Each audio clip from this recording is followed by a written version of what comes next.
Voici donc la 5e vidéo qui traitera de sujets difficilement compréhensibles pour nous, hommes modernes du XXIe siècle.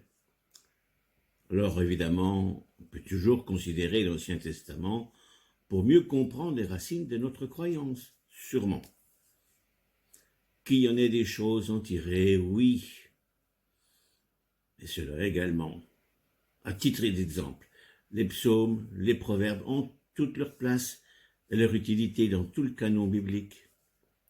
Mais ça serait une grossière erreur que de chercher la sacralité là où il n'y en a pas, et de voir tout l'Ancien Testament comme une œuvre globalement, directement de Dieu, et dans toute son entièreté.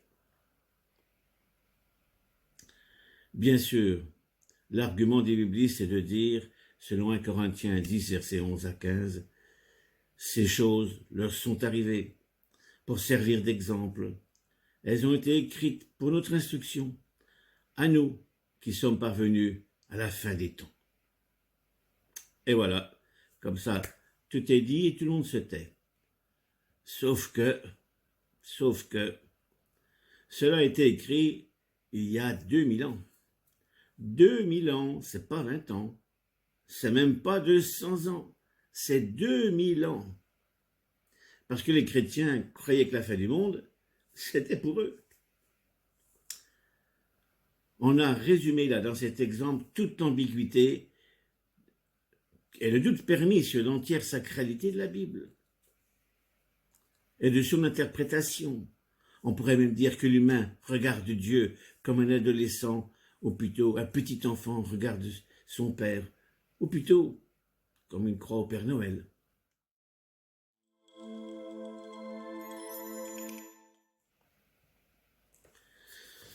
Bien, nous allons regarder de près le recensement maudit de David.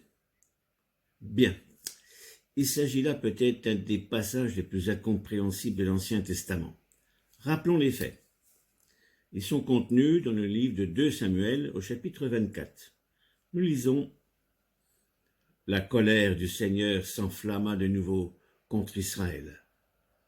Le Seigneur incita David à nuire au peuple et lui dit « Va, dénombre Israël et Juda. » Alors le roi dit à Joab, le chef de l'armée qui était près de lui, « Parcourez toutes les tribus d'Israël, de Dan jusqu'à Bathsheba, faites le recensement du peuple, afin que je connaisse le chiffre de la population. »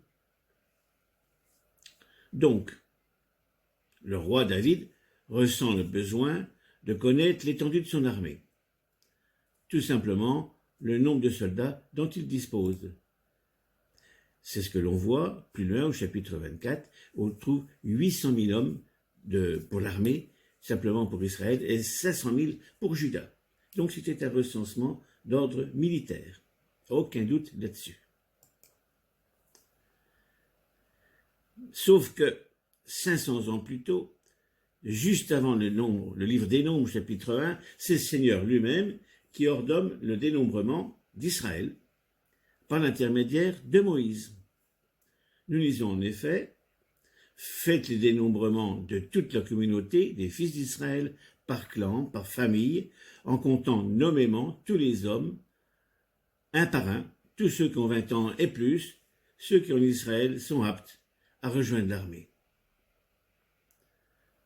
Apparemment, on y voit là une cause semblable, le recensement de l'armée d'Israël. Et pourtant, relisons dans 2 Samuel, au début, la colère du Seigneur s'enflamma de nouveau contre Israël. Le Seigneur incita David à nuire au peuple. Il lui dit, « Va, dénombre Israël et Juda. » Vous avez noté, le Seigneur incita David à nuire au peuple. Déjà là, il y a quelque chose qui ne va pas. Car si on a bien compris, c'est donc le Seigneur lui-même qui était déjà en colère après Israël et qui incite David à faire quelque chose de mal. Là qu'il va punir plus tard pour l'avoir fait quand même. Autrement dit, à la lecture de ces versets, le Seigneur punit David de lui avoir obéi. Il y a vraiment là quelque chose qui ne va pas. Car on lit alors, le Seigneur envoyait donc la peste en Israël dès le lendemain, jusqu'à la fin des 3 jours. Depuis Dan jusqu'à Bathsheba, il mourut 70 000 hommes. Alors évidemment David, comme tout le monde, et nous également, en fut profondément troublé. Car il s'exclama, verset 17, où on lit, David, envoyant l'ange frapper le peuple, dit au Seigneur, c'est moi qui ai péché, c'est moi qui suis coupable, mais ceux-là, le troupeau, qu'ont-ils fait? Alors évidemment, si l'idée de recensement militaire avait été demandée par David tout seul, par orgueil, ayant pensé uniquement aux intérêts de son royaume, et oublié sa confiance Seigneur, sa confiance aveugle au Seigneur en l'égard de son peuple, il y aurait peut-être matière à réflexion. On pourrait peut-être tenter de comprendre, encore que, mais souvenez-vous que c'est le Seigneur lui-même qui incita David à nuire au peuple en ordonnant donc ce fameux recensement, et qu'il en est résulté la mort de 70 000 personnes. Alors on peut tout à fait imaginer que l'écrivain des livres des chroniques, à savoir Esdras, lorsqu'il relate le même événement, en a été choqué également, car il a carrément changé le mot Seigneur contre le mot Satan, ce qui évidemment n'a plus rien à voir, et change cette fois-ci tout à fait l'histoire. On lit en effet un Chronique, chapitre 21, verset 2, Satan se leva contre Israël, et l'incita David à dénombrer Israël. Ah! Alors, pour résumer, selon le livre de Samuel, le pauvre David se sentait coupable d'avoir senti des pulsions envoyées par le Seigneur, qui du coup a puni le peuple en tuant 70 000 personnes.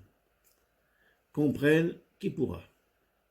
Ou alors, pour le même événement, relaté un peu plus loin dans les chroniques, c'est le diable qui a agi, qui a submergé le pauvre David, qui était donc possédé à cet instant précis. Alors, est-ce que cela ne diluait pas un peu tout de même sa responsabilité? Et du coup, qu'est-ce qu'on fait maintenant des 70 000 morts? Ou alors, on va essayer d'en extraire quelque chose de ce grand fatras. Car il faut savoir qu'à l'époque, la peste était un phénomène assez courant, et tout à fait donc naturel, et qui s'est répandu, comme c'était régulièrement le cas, dans tout le Moyen-Orient, et dont on a retrouvé d'ailleurs des traces. Mais comme à l'époque, on ne pouvait évidemment pas comprendre cela, on en déduisait que cela venait de quelque chose de mauvais, c'était envoyé par Dieu, parce que quelque chose de mal avait provoqué ce désastre. Donc Dieu, pour eux, en était forcément courroucé, comme le pensaient tous les peuples barbares tout autour d'eux, qui prêtaient à leur Dieu des sentiments humains. Alors comme le pauvre David avait demandé quelque chose d'exceptionnel, et pourtant légitime, il s'est dit, c'est ça, c'est sûrement à cause de ça. Bien, d'un côté, on comprend l'origine de la méprise, c'est normal. Mais ce qu'on comprend beaucoup moins bien, c'est que cela fut présenté et écrit, intégré tout de même dans le canon biblique. Souvenez-vous, Satan d'un côté, le Seigneur de l'autre, pour le même événement. Et là, on comprend alors, et c'est là de manière flagrante, que c'est avec cet état d'esprit-là que l'Ancien Testament était écrit. À quel point la vie des gens, le ressenti des personnes de l'époque, était intégré dans la Bible et mélangé à la sacralité divine. Et donc de dire et de redire et de répéter que l'Ancien Testament n'est pas globalement un livre sacré dans toute son intégralité, mais l'histoire d'un peuple dans laquelle l'action de Dieu était ponctuelle.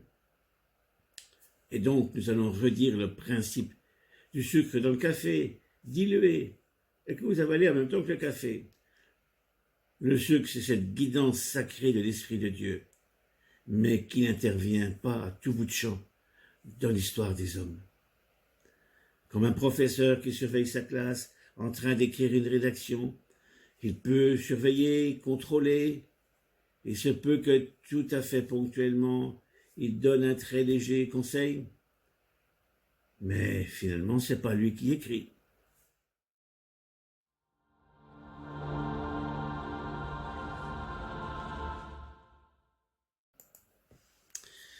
Bien, nous allons maintenant étudier d'un peu plus près un sujet consternant et cependant très révélateur, que sont les interdits sociologiques que l'on peut appeler carrément des tabous. Car dans l'Ancien Testament, et plus précisément les antiques lois du livre de Deutéronome et de Lévitique écrits par Moïse, on trouve des interdits impliqués dans le mode de vie en général, touchant à l'alimentaire et au vestimentaire. C'étaient des interdits impérieux, car quiconque les violait était mis à mort. Mais à ce problème s'ajoute l'étude de ces lois selon des traductions différentes de la Bible qui en parlent. Et là, ça devient franchement imbuvable. Pour l'exemple, nous allons maintenant prendre le même verset du même chapitre 11 du livre de Lévitique, selon différentes versions. Ce qui nous donne donc, selon la grande Bible de Tours, où nous lisons « Le porc est impur, il a la corne fendue, mais ne rumine pas ». Selon le livre d'Osterwald, le porc, car il a l'ongle divisé et le pied fourché, mais il ne rumine pas, et vous sera souillé. Lui second, vous ne mangerez pas le porc, qui a la corne fendue et le pied fourchu, mais qui ne rumine pas, vous le regarderez comme impur. Et bien d'autres. Alors là, on a un problème. Laquelle est la bonne version? Parce que tout le monde sait très bien que le porc n'a pas de cornes. Sans oublier que dans la liste des animaux impurs se trouve la chauve-souris, qui est classée parmi les oiseaux, toujours selon le livre de Lévitique. À cela s'ajoutent d'autres tabous incompréhensibles. Par exemple, il était interdit de faire cuire un chevreau dans le lait de sa mère. Pourquoi? Aucune idée. Ou de semer 2 sortes de graines dans le même champ. On ne comprend pas trop la logique non plus. Alors que ce ne soit pas très pratique, ça semble évident. Mais qu'on en fasse un tabou de répugnation avec menace de mort, alors là on comprend franchement plus. Et puis alors, à toute cette fantasmagorie s'ajoutent maintenant les tabous vestimentaires. Tenez-vous bien, ça c'est le pompon. Car le passage de Lévitique, chapitre 19, verset 19 dit « Vous observerez mes décrets. Tu ne porteras point sur toi un vêtement de tissu mêlé de 2 fibres différentes. » Et cet incroyable interdit est confirmé par Deutéronome 22, verset 11, qui déclare, haut et fort, « Tu ne porteras point un vêtement tissé de diverses espèces de fils, de laine et de lin réunis ensemble. » Alors là, pourquoi? Pourquoi toute cette construction artificielle? Aucune idée. À part, semble-t-il, on voit guère que ça, une mise en condition mentale, psychique du peuple, afin de les maintenir dans une disposition de mise à part, de les garder à niveau de sacralité en vue qu'ils ne se perdent pas par dilution dans le monde des peuples autour d'eux. Cette mise en condition rejoindrait alors le même principe que le mythe de la circoncision, une mise à part. Une mise à part psychologique, un lavage de cerveau. Alors nous savons, c'est logique de penser ça, que les lois de Dieu sont toujours pour la protection, l'élévation de l'humanité.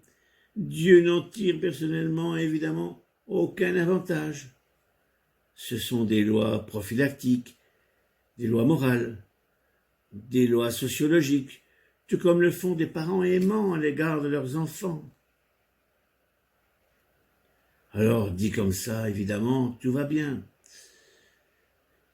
Alors, comment parler des tabous qui régentaient durement et pesaient fortement sur la vie des gens? Comment imaginer un seul instant que cela vienne de Dieu, l'origine, la source et la cause de toute intelligence, de toute bonté. Ça n'a aucun sens. Alors certains biblistes acharnés diront « Mais c'était des mesures de protection hygiénique pour ce qui est de la santé alimentaire. Par exemple le porc. » Alors il est vrai que manger cette viande en plein désert peut être dangereux, surtout si elle était mal cuite. Évidemment. On peut entendre ce genre de réflexion, de raisonnement. Mais alors pourquoi les Israélites ne pouvaient pas manger non plus de poissons sans écailles? Pas de crevettes, pas de homards, d'huîtres, de moules, toutes sortes de fruits de mer. Pourquoi? Parce que si c'était un problème de cuisson, bien, alors on pourrait dire cela pour toutes sortes d'aliments mal cuits. Par contre, et c'est peut-être intéressant de rappeler, que Moïse avait été élevé, et cela jusqu'à l'âge de 40 ans, en Égypte, et qui avait été initié à toutes les sciences de l'Égypte, dans les temples de l'Égypte. Et selon le livre des Actes, chapitre 7, verset 22. Et il semble alors utile de savoir que les Égyptiens ne mangeaient pas de porc à cause d'une vieille superstition mythologique liée au rebelle et méchant dieu Seth, qui avait pris l'apparence d'un porc pour lutter et mordre cruellement le bon dieu Osiris. Alors, de ce fait, le porc était considéré généralement comme le symbole des forces obscures, surtout chez les prêtres et toute la caste dominante, d'où était précisément issu Moïse. À l'origine donc de cette disgrâce mythique qui interdisait aux prêtres de manger du porc. Et que donc Moïse, encore imprégné de cette culture, cherchant des tabous structurants, encadrant le peuple, ce peuple d'esclaves qu'était Israël, rappelez-vous, alors il a intégré dans sa loi ces tabous. Alors pour sortir de ce grand fatras des tabous dans l'antique Israël, on est en droit moral de se poser cette question. Est-ce que tout cela était d'origine divine? Donc en provenance de la source de toute intelligence, de toute élévation, et de toute bonté, et de toute lumière, qu'est Dieu? Ou alors, est-ce que c'était juste des lois humaines que Moïse a intégrées dans son peuple, pour l'intégrer, pour redresser, contenir ce peuple d'esclaves? Sauf si nous en faisons des blocages religieux, par peur, nous aussi, avec des tabous personnels. Il est évident qu'en réalité, Moïse a construit, inventé une religion nouvelle pour un peuple composé d'esclaves tout à fait incultes, et qu'il y a incorporé des mythes, des tabous, des valeurs d'autres peuples, d'autres religions, afin de donner un substrat d'une sacralité.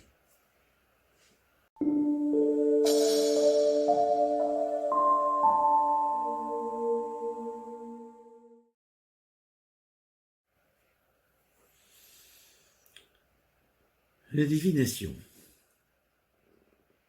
Une chose est sûre, et cela pour tout le monde, chacun se nourrit en fonction de son appétit propre. Alors nous allons toucher maintenant à un curieux phénomène du prophétisme.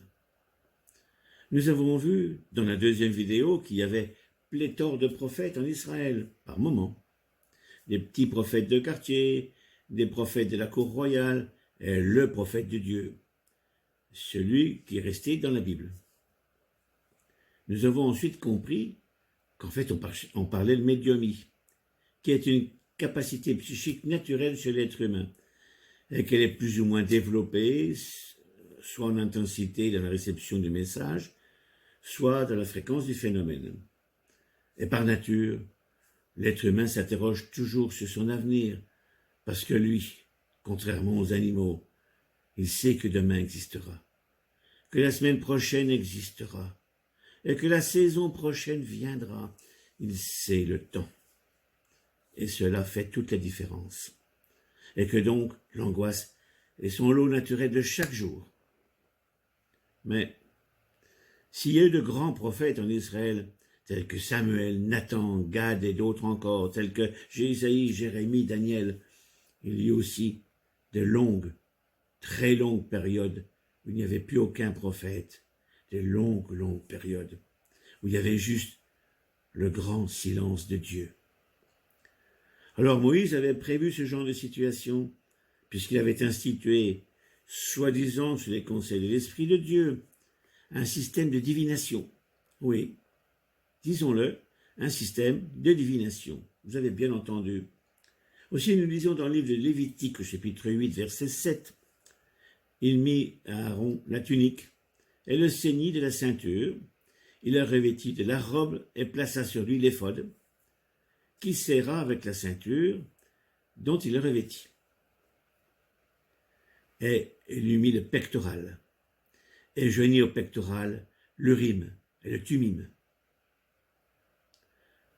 Alors le pectoral, c'était une plaque d'or dans laquelle étaient enchâssées les 12 pierres précieuses symbolisant les 12 tribus d'Israël. Et l'urim et le tumim, signifiant lumière et perfection.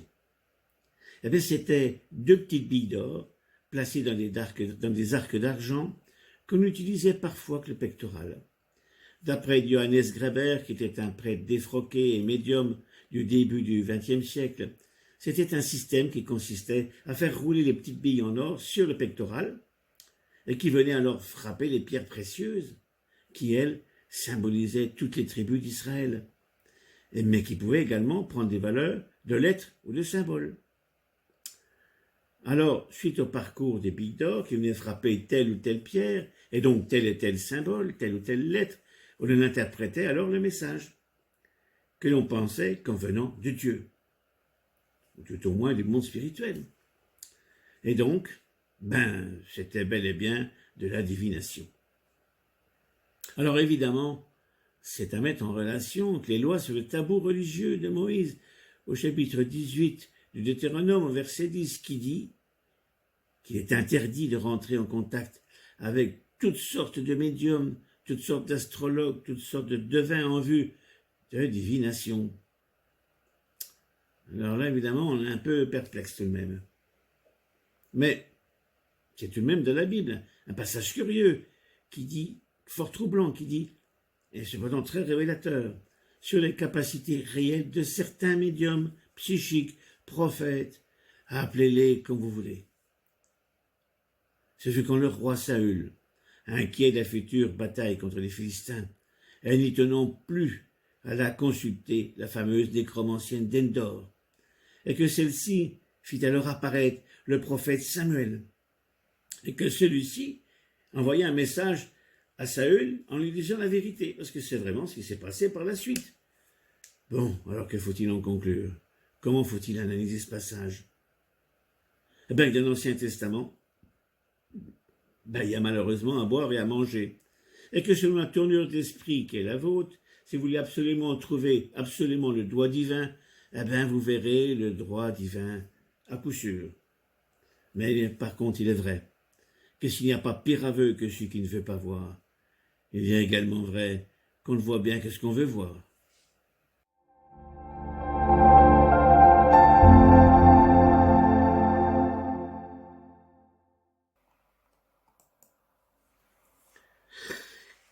Depuis la nuit des temps, depuis le début des Homo sapiens s'abritant comme ils pouvaient dans des grottes pour être à l'abri des prédateurs beaucoup plus forts qu'eux, l'être humain fut pénétré par 2 pulsions fondamentales. La plus prégnante était la peur, une peur viscérale de la mort, qui a induit par la suite, au fur et à mesure du développement psychique des individus, toutes sortes de cultes de croyances. Cette tension permanente était très étroitement imbriquée avec ces pulsions hormonales d'ordre sexuel et d'ego, et donc d'apparence, pour être reconnu et admis au sein de la tribu, ce qui lui garantissait un meilleur espoir de survie, puisqu'il vivait dans un monde exclusivement de rapports de force. Dès le début, ces protocultes étaient très probablement les mêmes que leur rapport avec leur chef de clan agressif, quand la vie et la mort étaient fonction de leur totale soumission. Plus tard, bien plus tard, les choses se sont sacralisées, une sorte de liturgie s'est mise définitivement en place, de même que leur protocole avec leur roi tyrannique. Et donc leur vision de leur Dieu était forcément souvent à l'image de leur société, insatiable, très sexualisée, tyrannique. Ces dieux, ces idoles, tout comme leur roi, leur seigneur, on devait les nourrir, les laver, les servir, les adorer, les honorer tous les jours, en vue d'une hypothétique bénédiction. Ainsi sont nés les cultes.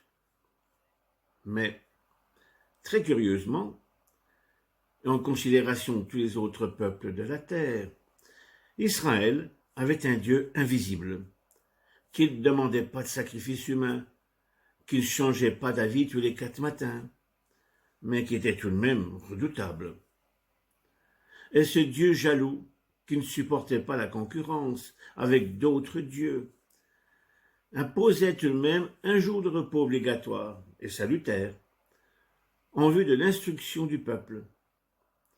À cela s'ajoutait un système liturgique de soi-disant purification par la prise de conscience coûteuse, mais donc douloureuse, du péché, en vue de son élévation morale. Le tout maintenu d'une main de fer par les innombrables lois et tabous de Moïse.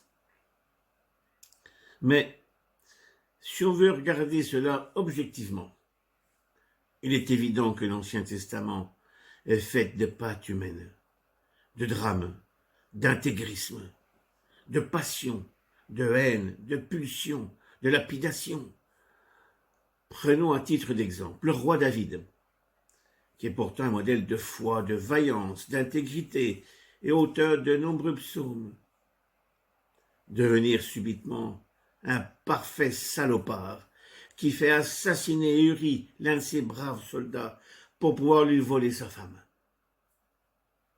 Oui, vraiment des pauvres humains, ces Israélites, mélangeant les choses humaines empruntées au peuple autour d'eux, tout en étant pourtant contactés de temps à autre par quelque chose de divin, par l'intermédiaire de rares vrais prophètes.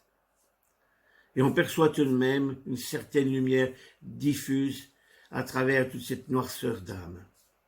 Et on y voit de temps à autre, effectivement, une intervention de puissance céleste, en vue de maintenir un peuple à niveau pour le préparer à recevoir le Shiloh, le Christ, à l'image de Jean le Baptiste, qui devait, lui aplanir son sentier. Mais, à la lecture de tout l'Ancien Testament, si on y voit effectivement en filigrane l'action de forces supérieures, on peut néanmoins se poser d'intelligentes questions sur leur véritable nature. Parce que cela semble une gouvernance tout de même tout à fait locale. Et on pourrait y voir uniquement une mise en place ferme pour une guidance globale de l'Homo sapiens, cette race évolutive, par des délégués, ou se prétendant l'être. Car comme disait l'écrivain Nietzsche, on ne peut évidemment concevoir de créateur qu'un Dieu très hautement moral, qui ne peut se mettre en fureur comme le faisaient les terribles dieux sumériens et les Baals cananéens versatiles et très jaloux, comme étaient d'ailleurs les despotes orientaux, à leur image qu'il fallait servir dans la crainte. On ne pourrait admettre que le Père aimant de l'univers, source de toute splendeur morale, soit responsable de toute cette violence permanente contenue dans tout l'Ancien Testament. Cet Ancien Testament, théoriquement, référence morale, d'origine divine, qui est cependant plein de punitions catastrophiques, de tueries lors des guerres saintes, de massacres de peuples entiers, de lapidations de toutes sortes de punitions, de fléaux et du feu du ciel. L'homme moderne du XXIe siècle sait bien que le créateur d'amour, le roi de splendeur dans l'univers tout entier, par la simple observation de son infinie puissance, en même temps que son infinie délicatesse nous en donne une incompréhensible et infime image. Mais est-ce que le développement de cette race évolutive, en vue de développer son libre arbitre, devait passer nécessairement par cette guidance sévère et souvent sanglante? Était-ce le prix à payer pour la préservation en même temps que leur élévation, en tant que peuple élu? Et on peut donc dire, sans crainte de se tromper, que toutes les mémoires de l'Ancien Testament est une histoire locale, faite de guidances ponctuelles, qui s'est passée sur cette minuscule petite planète bleue, perdue dans l'univers. Que l'on est étonné d'y voir là l'action du Dieu saint d'amour agir de cette façon, alors qu'il serait raisonnablement plus logique d'y voir plutôt l'interférence d'êtres supérieurs, intellectuellement et technologiquement, se déclarant divins, façonnant à leur vue cette petite planète perdue, dans ce tout petit cadran de l'univers infini, participant de cette petite galaxie, elle-même diluée dans le fantastique poudroiement des champs galactiques par centaines de milliards. Oui, cela ne colle pas. Toute cette théorie, qui peut sembler fumeuse pour certains, je l'admets, semble cependant confirmée par les absences inexplicables des divins dans l'histoire d'Israël pour de longues périodes. Ainsi, dès la sortie de Babylone jusqu'à Jésus, il y a eu environ 500 ans, sans guidance autre que la sacro-sainte loi de Moïse, 500 ans de silence, où les pauvres Israélites n'avaient plus d'autre choix que de se tourner, nous l'avons vu, vers les Urim et les Purim, autrement dit, vers la divination. Et donc, automatiquement le contact avec l'astral. Ce silence a eu pour résultat la naissance du pharisianisme et de toutes sortes d'excès pour en arriver jusqu'à leurs 613 commandements qui entravaient lourdement la vie des gens. Finalement, donc, pour prendre une image, il semblerait bien que les supérieurs inconnus partent donc de temps en temps, livrant les humains à eux-mêmes et les laissant seuls avec la loi, et qu'ils reviennent beaucoup plus tard, pour, en prenant une image, resserrer les boulons. Et puis, ils repartent, nous laissant seuls sous la férule et les interférences de l'astral, voire souvent du bas astral. Ça sera donc le sujet de la prochaine vidéo. D'ici là, soyez courageux et sages, tâchez d'être heureux. Merci d'avoir regardé cette vidéo et à bientôt. Au revoir.